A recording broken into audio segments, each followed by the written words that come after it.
The reality of modern gaming is depressing to most of you, but not to me. I know this isn't what you've expected, but this isn't a video trashing modern gaming. This is actually a video defending modern gaming. And I know I am going to be flooded with dislikes, and it's okay. I will be the sacrificial lamb, but I believe in this shirt that I have. Miracles happen. And I think I'll get at least 2 likes. That'll be a miracle. But in this video, I'm going to defend modern gaming and give you my reasons as to why I think it's fine. But comment down below your opinion. Feel free to like, dislike, subscribe, or subscribe. Only do one of those things. You cannot like and subscribe. I don't deserve that. I do not deserve that. That's too much. Now let's get into the video. So, starting with exhibit number 1, I'm going to show you. Oh, and before I show you, we're starting from 2013 to present time. That's modern gaming. I'm considering it 2013 to present time when we got the PS4, Xbox One, x86, 8 gigabytes of RAM. That's the mark. 2013 onward, I am considering modern gaming. Anything before 2013, like 360, before that, that's past gaming, I'll call it. All right. So, first piece of evidence here. This game. Do you know what this game is? Harry Potter. This game right here came out in 2009. It is basically just a shooter with Harry Potter skin on it. You're taking cover and you're shooting your gun, but your gun is a wand and you're just shooting little blue balls. It's actually the guy's a ragdoll body. It's this is what the Harry Potter experience was back in the day. It was a Call of Duty Harry Potter. He's even in the runaway car scene from Call of Duty. That was Harry Potter back in the day. So what, you want to enjoy Harry Potter now? Unfortunately, there's not a Harry Potter game for you to enjoy right now. So what do? Oh, you play this game right here. It's not Harry Potter, but it's Hogwarts Legacy. Same thing almost. Now, as you can see, the quality is a lot better here. The thing with modern gaming is that developers are held to a higher standard now. They can't just push out shovelware. Avalanche Studios made this game, I believe, and their other games were basically shovelware, besides maybe a couple games. But then they made this game and came out 2023 because there was a standard in modern gaming that your game had to be up to snuff, and they gave out this game. Not only is it beautiful, even the combat's good. They fleshed out the combat system. This is what you get with modern gaming, all right? Now, I know you're going to say, well, Wolfguy, we gotcha with loot boxes. All right, let me show you a game with loot boxes, all right? So your whole loot box argument here. EA Star Wars Battlefront 2, 2017. You're right when it comes to loot boxes, okay? But modern gaming in 2024, I do not think is affected by them anymore, by microtransactions, okay? Loot boxes were microtransactions. Star Wars Battlefront 2, you would get star cards. They were essentially pay to win. You would get them in loot boxes that you paid for with real money. And if you were, like, say, Obi-Wan Kenobi versus Darth Maul, well, if Obi-Wan Kenobi had a little bit of Republican credits, he could just buy some star cards, well, loot boxes, and then get star cards, and not one shot, but at least 4-shot Darth Maul. And you can put these star cards on anything, any character, any vehicle. And yeah, if you had the highest level star card, you were going to win every battle. It was pay to win. Such a big backlash that now companies don't do this. Halo 4 or Halo 5 in 2015 had something similar with rec packs in Warzone, but it was just one playlist, and it was more of a just like a fiesta game type, really. But yeah, you can pay to get rec packs, and you could just fly banshees everywhere. But I mean, it was no one like Warzone wasn't as big as the whole game of Battlefront 2. So I mean, when you think of games now from post 2017 and this whole debacle, games with uh, microtransactions, they're really not pay to win, and the developers know how to include them now. Like especially in 2017, 'cause 2017 was the worst with it. If you remember Shadow of War, the Lord of the Rings game, Mordor Shadow of War, like that game, you had to buy you could buy orc leaders for your strongholds to defend against invasions.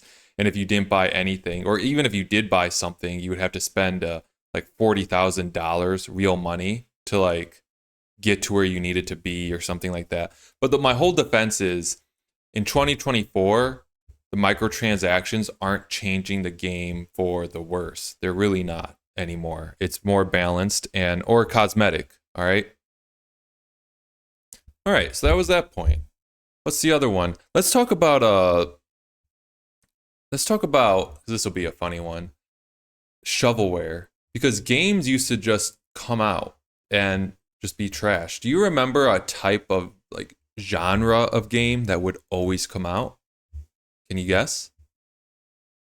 I'll put it up on the screen.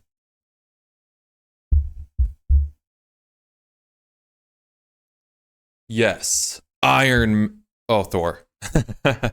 Thor. We had Thor. We had Iron Man 1. We had Iron Man 2. We had the Green Lantern. These games were something else. What is he even doing? Just like auto lightning them? They don't even have a lock on. There's not even a lock on. You just run up and just press a button. And then I was like this right here, this gameplay type or this gameplay design where he just sends minions in to attack you. You kill them, and then the boss sends more minions, and then kill them again, and then eventually he'll come down. And jeez, this game looks bad. But you get my point. These games were the games of old that you speak so highly of pre 2013, and yeah, they don't make them anymore. And when they do make them, for example, Marvel's The Avengers by Square Enix, they're at least quality. They are at least it's like when I say quality, I mean, yeah, it's a bad game, but Marvel's Avengers was at least it's still like the combat, the graphics, everything is more higher quality than this. Like, come on. The guy isn't even attacking back. And then he just swung one time.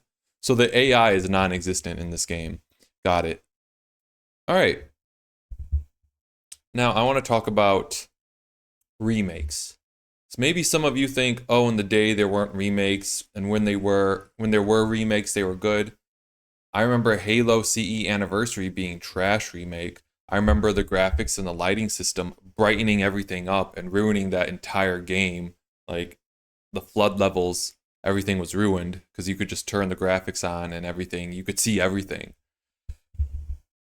But can you think of two remakes or remasters? I think I know the difference, but I won't get into it. Can you give me two remakes modern day that changed everything? That make remakes and remasters actually worth it? How about this one that came out at launch?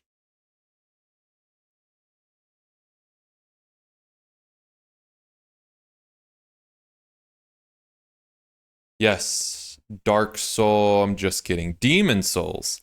This game launched with the PS5, and oh boy, like this game looks better than Elden Ring. The graphics, it is just crazy, and a lot of people loved it.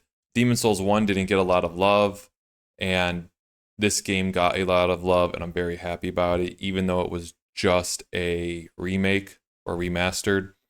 I mean, just look at it. Watch right here. Just look how nice this game looks. Jeez. Incredible.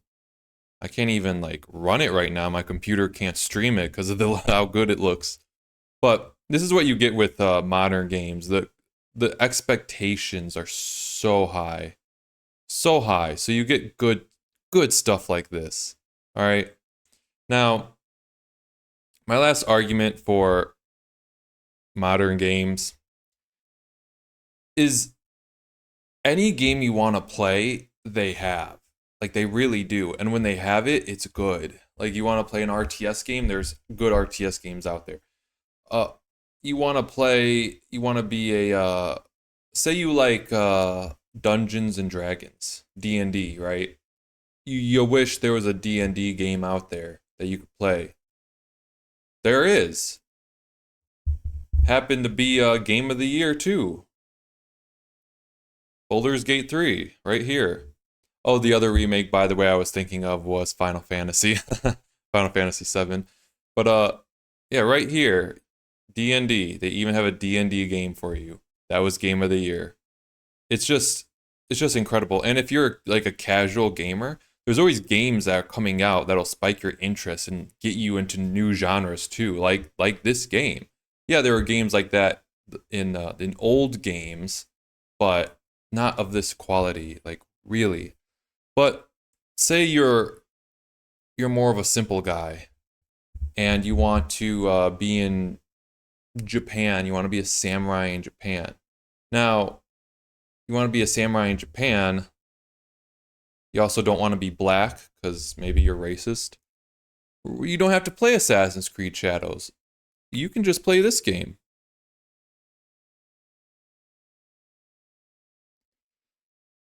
Ghost of Tsushima on PS4, PS4 Pro, PS5, PC as of last week, as of the recording of this video. Ghost of Tsushima. Oh, I know what you're going to say next. I know what you're going to say. But Wolfguy, what if I want to play a game that is made from Japan, but it's not set in Japan, and I only have an Xbox? So, yeah, that sucks. There's an answer for that too. This is a game made in Japan. I don't think it's set in Japan. It's not a Japanese samurai game. I know this is completely random. It's just funny. This is just my point of there's a game for everything. Hi-Fi Rush.